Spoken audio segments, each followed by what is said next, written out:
என்ன உங்களுக்கு தெரியும், நிறைய வாட்டி பார்த்துருக்கீங்க. நீங்க எல்லாம் வெத்து வெட்டுன்னு நினைக்கிறீங்களே, அந்த common man. I'm just a stupid common man of this republic. Hi hello எல்லோருக்கும் வணக்கம். நேற்று ஒரு படம் போயிருந்தேன். ஸோ அதை பற்றின ஒரு சின்ன சின்ன தாட்ஸை ஷேர் பண்ணிக்கலாம் அப்படின்னு சொல்லிட்டு தான். ரிவ்யூ மாதிரிலாம் எதுவும் கிடையாது. ஸோ எனக்கு படம் ரொம்ப பிடிச்சிருந்துச்சு. ஸோ ஆக்சுவலாக நான் என்ன படம் போயிருந்தேன்னா, இதய முரளி படம் போயிருந்தேன். அதில் உங்கள் எல்லாருக்குமே தெரியும்னு நினைக்கிறேன். அதில் அதர்வா தான் ஹீரோ.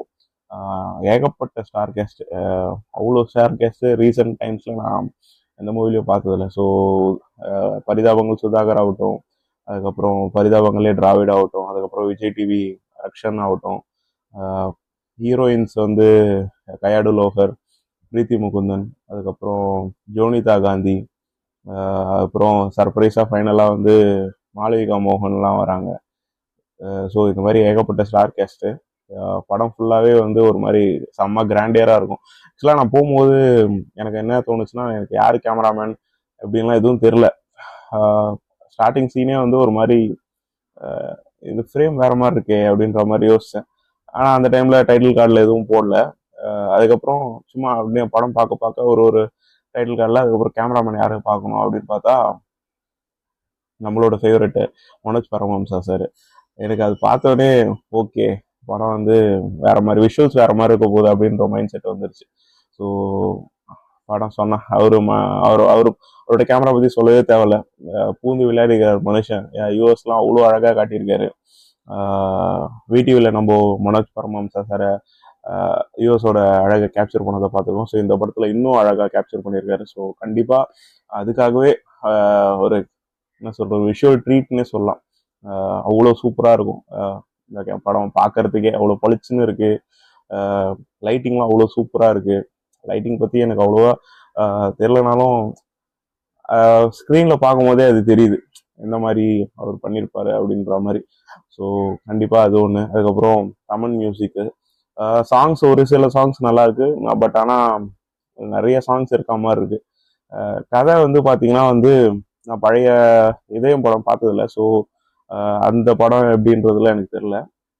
இதில் என்னன்னா, ஒரு ஒன் சைடாக லவ் பண்ணுற பையன் லவ் பண்ணுற பொண்ணுக்கிட்ட லவ் சொல்கிறதுக்கு எவ்வளோ கஷ்டப்படுறான் அப்படின்றது தான். ஒரு 90s டிபிக்கல் 90s கிட்ட எவ்வளோ கஷ்டப்படுவான் அப்படின்றது தான் படத்தோட கதையே.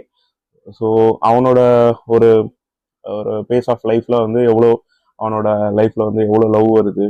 ஸோ அதை அவன் எப்படி ஹேண்டில் பண்ணுறான் அப்படின்றது தான் இந்த படத்தோட கதை. ஸோ ஒரு எப்படி சொல்கிறது, ஒரு பியூட்டிஃபுல்லான ஒரு படம், ஒரு அழகான ஒரு லவ் ஸ்டோரி. நான் வந்து படம் போகிறதுக்கு முன்னாடி சின்னதாக ஒரு ஸ்ரீதர் பிள்ளைன்னு ஒருத்தர் இருக்கார், அவரோட ரிவ்யூ சும்மா ஒரே ஒரு லைன் மட்டும் பார்த்தேன். Karan Johar kind of movie in Kollywood அப்படின்ற மாதிரி ஏதோ போட்டிருந்தாரு. எனக்கு அது கரண் ஜோஹர் படம்னாலே எனக்கு ரொம்ப பிடிக்கும். ஸோ அதுக்காக தான் ஆக்சுவலாக நான் அந்த படத்துக்கே போனேன். அது வரையும் எனக்கு அந்த படம் போகணுன்ற மாதிரி ஒரு தாட்டே இல்லை. அந்த சும்மா ஒரே ஒரு லைன் ஸ்க்ரால் பண்ணும்போது அது பார்த்தோன்னே போகலாமா அப்படின்ற மாதிரி இருந்துச்சு. சரி போய் பார்த்துட்டு, உண்மையாகவே சொல்கிறேன், பாலிவுட்லலாம் ஒரு டைமில் இந்த மாதிரி படம்லாம் வந்துட்டு இருந்துச்சு.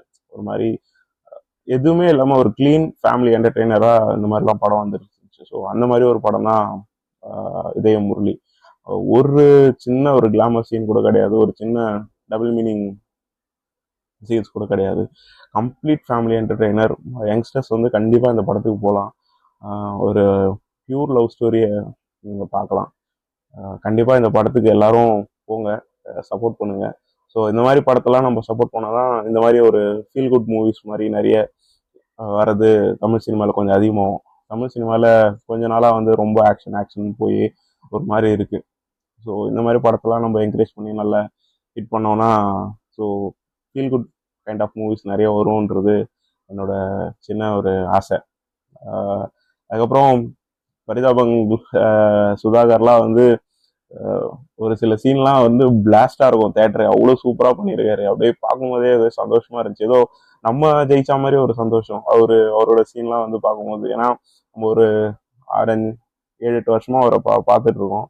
அவங்க வந்து ஒரு பெரிய ஸ்க்ரீனில் போயிட்டு அதை பண்ணும்போது ஒரு மாதிரி ரொம்ப சந்தோஷமாக இருக்குது. டிராவிடுக்கும் அவ்வளோ படம் ஃபுல்லாக டிராவிடு வருவார். அதெல்லாம் ரொம்ப பெரிய விஷயம். அதெல்லாம் பார்க்கும்போதே அவ்வளோ சூப்பராக இருந்துச்சு. டைரக்டர் ஆகாஷ் பாஸ்கரனுக்கு இது வந்து எனக்கு தெரியல, ஒரு ஃபர்ஸ்ட் மூவி மாதிரியே எனக்கு தெரியல, அவ்வளோ சூப்பராக படம் எடுத்திருந்தாரு. ஸோ வாழ்த்துக்கள்.